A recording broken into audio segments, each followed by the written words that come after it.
Pernah nggak sih kamu merasa kalau panggung politik Indonesia itu seperti serial drama yang nggak pernah tamat?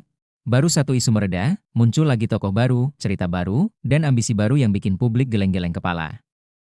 Dan kali ini, sorotan itu jatuh ke putra bungsu dari keluarga Solo, Kaisang Pangarep, yang tiba-tiba digadang-gadang jadi calon presiden oleh PSI. Bukan sekadar rumor, tapi pernyataan langsung dari petinggi partai. Dan yang bikin suasananya makin panas adalah pernyataan Kaisang sendiri soal, percuma elektabilitas tinggi kalau isi tas kosong.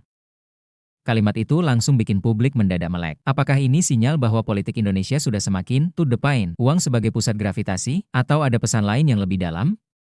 Kita akan membahas itu, dan reaksinya bikin kamu mikir dua kali tentang arah politik negeri ini. Sebelum kita masuk lebih jauh, coba kamu perhatikan baik-baik cuplikan videonya. Dengarkan konteksnya, amati nada bicaranya, dan pahami pesan yang sebenarnya ingin disampaikan. Baru setelah itu kita bahas bareng, biar insight-nya lebih kena.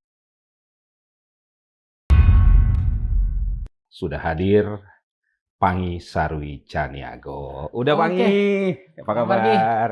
Alhamdulillah sehat. Indonesia sehat gak? Indonesia kurang sehat. Udah melihat apa yang ingin disampaikan oleh Ahmad Ali dengan pesan PSI akan menyiapkan Kaisang sebagai calon presiden? Ya, apa dinasti Jokowi nggak ada matinya. Kita tahu Ibu Megawati kan juga punya dinasti, ada Mbak Puan. Setelah dari SBY ada AHY. Kalau nanti Miss Gibrannya jadi gelandangan politik, Kaisangnya 10 tahun jadi calon presiden, kan begitu ceritanya. Keluarga Jokowi merasa mereka tidak akan pernah ada matinya. Dan itu bagi mereka hari ini ada PSI, ada Kaisang, ada Gibran. Yang menghalangi kita akan kita sikat. Ini keren banget nih, bahasa luar biasa. Artinya level confidence-nya tinggi sekali. Udah melihat apa modal politik dari Kaisang? Nah, modal politik Kaisang ini yang kita nggak tahu ya. Nah, sampai kan Kaisang punya statement hari ini yang cukup mengagetkan publik. Di Sultra itu di Palu kan, bersama Ahmad Ali kan, Iya. bahwa percuma elektabilitas tinggi kalau isi tas bokek gitu, kosong gitu. Nah, ini mencerminkan beliau memahami bahwa kemampuan dia punya logistik gitu. Dia punya isi tas. Karena persoalan kapabilitas, kapasitas, integritas, itu kan juga dianggap tidak terlalu penting akhirnya. Kenapa? Tapi Anda nggak punya logistik, nggak punya isi tas, Anda mimpi siang bolong, seolah begitu. Jokowi bukan siapa-siapa, tapi karena medianya, buzzernya bagus, ya jadi orang yang hebat gitu loh. Bahwa Anda nggak perlu punya gagasan di PSI. Anda nggak punya program nggak apa-apa. Anda nggak punya integritas nggak apa-apa. Nggak punya kapasitas nggak apa-apa. Yang penting Anda punya isi tas. Ini bias. Dan itu mengerikan menurut saya. Karena ini mengajarin kita untuk pragmatis ini transaksional masyarakat kita. Gitu. Statement Mat Ali kan level confidence tinggi sekali. Menghabisi. Ada menghabisi siapa yang mengganggu PSI. Tiba-tiba statement Kaisang bilang ingin menang nggak perlu elektabilitas. Dia tinggal satu saja yang dia nggak sampaikan. Yang penting Anda punya isi tas. Berarti mereka punya logistik yang nggak main-main. Rampasan perang yang nggak main-main ini. Dalam politik itu ada klientelistik, pertukaran uang dan barang dan jasa di dalam pendekatan politik. Klientelistik itu pendekatan antara kekuasaan dengan pengusaha, antara penguasa dengan pengusaha. Apa yang dialami oleh Presiden Prabowo ketika Hasim ngomong, itu kan membuat mata kita terbelalak. Ada loh yang mau suap saya nih. Mau nyogok Sim, presiden. mau nyop saya loh. Berapa kata Hasim kan? 1 miliar. 1 miliar rupiah. Gila lu, US dollar. Kalau fakta itu benar, kan mengerikan.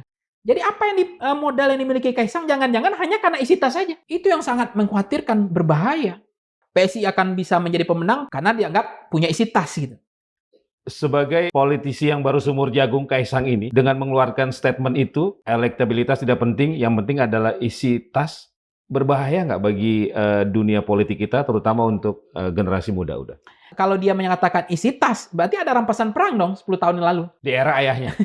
ya kan begitu. PSI akan lolos karena ada isi tas. Atau caleg-caleg PSI atau nanti Kaisang mau jadi calon presiden 10 tahun lagi karena isi tas. Itu udah melihat dari aspek kapasitas maupun kapabilitas Kaisang sebagai ketum PSI seperti apa? Ya, sekarang kan udah mulai katanya suaka politik harus aman di sana. Ya contohnya kasus yang Ahmad Ali yang tersangka kemudian masuk ke PSI, habis itu rumah digeledah udah selesai, seolah kan begitu kesan. Ini kan publik, bukan saya yang ngomong. Statement publik yang saya baca di media sosial. Tapi PSI apakah berhasil dengan memakai foto, logo, simbol Jokowi? Nggak berhasil. Artinya, yang membuat PSI menang besok, apa yang membuat dia percaya diri? Kalau memang anak muda nggak laku, menjual Jokowi 10 tahun nggak laku, berarti PSI besok mau menang, mau pakai apa? Ini yang saya duga ada persoalan mau pakai rampasan perang, mau soal isi tas. Karena dengan jualan lain nggak ada yang laku. Kaisang nggak laku juga? Ya apalagi Kaisang pakai Jokowi aja nggak laku kemarin. Selain bermodalkan isi tas, kalau kita bicara ide dan gagasan, apakah udah melihat ada sesuatu yang menarik kalau kita bicara Kaisang sebagai capres ini? Ya, apa yang menarik dari Kaisang? Saya nggak ada yang menarik, setahu saya sampai hari ini nggak ada. Cuma memang beliau punya istimewa, punya garis tangan, dia anak presiden. Ingat nggak Purbaya? Itu belum kerja loh. Kebijakan-kebijakan yang baru dikeluarkan, itu belum hanya permukaan aja, belum mendalam. Itu kayak besok mau dipilih jadi calon presiden, bayangkan. Pikiran dia sudah ada membela rakyat, itu sudah langkah maju. Ini pikiran membela rakyatnya nggak ada, gimana mau jadi calon presiden? Apa yang disampaikan oleh Bung Karno dalam konteks itu politik uang itu adalah racun bagi demokrasi, itu clear. Kemudian juga apa yang disampaikan oleh Muhammad Magandi itu juga mengatakan politik uang itu adalah kejahatan terhadap masyarakat. Nah, ketika Kaisang bicara tentang isi tas, itu adalah kejahatan. Itu bahayanya. Dia ingin mengatakan, kalau kita ingin tarung, udahlah, cukup. Kita punya pengalaman kemarin jual gagasan, jual program, jual fotonya bapak saya, jual anak muda, nggak laku. Besok isi tas saja kita tarung. Benar-benar Siap tanding. transaksional. Transaksional.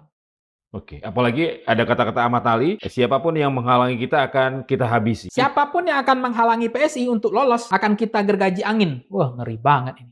Apalagi dia ketua umum hari ini. Panggung itu kan harusnya dipakai. Bukan dia ngomong pidato, isi tas gitu loh. Ini norak, ini nggak ada otaknya gitu. Mau di-upgrade gimana? Dia bicara isi tas. Disuruh kita memilih yang punya isi tas. Itu bangsat namanya. Kapasitas, elektabilitas. Yang penting isi tas. Kan target mereka itu adalah PSI. Siapa yang mencoba menghalangi PSI akan kami sikat. Habisi. Artinya apa? PSI harus lolos dulu kan. Menjadi partai parlemen kan. Dari non-parlemen. Nah disitulah mungkin momentum nanti setelah Prabowo 2 periode, Kaisang bisa menjadi calon presiden. Menarik ya, bagaimana narasi tentang isi tas ini muncul dari seorang figur muda yang justru selama ini dipromosikan sebagai representasi segar di politik Indonesia. Pernyataan yang lugas seperti itu memang terdengar berani, tapi di sisi lain, menyiratkan realitas yang sebenarnya sudah lama terasa, bahwa politik kita masih sangat dinamis dan seringkali bergerak berdasarkan faktor-faktor yang tidak selalu tampil di permukaan. Dan kalau kita lihat reaksi para pengamat, ada semacam kegelisahan yang wajar. Bukan soal individunya semata, tapi tentang arah normalisasi yang tanpa disadari bisa membawa politik ke jalur yang lebih transaksional. Ini jadi refleksi penting, bahwa figur muda sekalipun akan diuji bukan hanya dari nama besar, tapi dari cara mereka mengelola pesan dan persepsi publik. Fenomena politik dinasti. Sejak reformasi, hampir semua presiden Indonesia punya terah politik. Megawati, Puan, SBY, AHY. Data dari berbagai lembaga riset menunjukkan tren ini konsisten, dengan lebih dari 117 kepala daerah yang juga membangun dinasti politiknya sendiri dalam 10 tahun terakhir.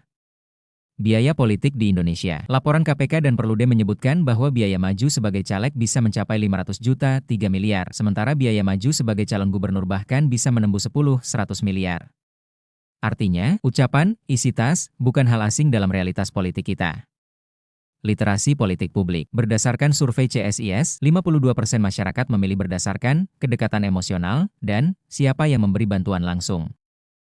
Ini menjelaskan mengapa isu money politik sering muncul di masa pemilu. Kasus yang disebut dalam video, seperti Morowali, Rempang, hingga isu Wadas, dalam beberapa tahun terakhir memang memperlihatkan bagaimana kebijakan strategis acap kali bersinggungan dengan kepentingan ekonomi besar. Yang sebenarnya lebih menarik bagi aku adalah bagaimana masyarakat kita kini makin cepat membaca situasi. Publik jauh lebih kritis, lebih cepat menangkap kontradiksi, dan lebih berani memberi suara.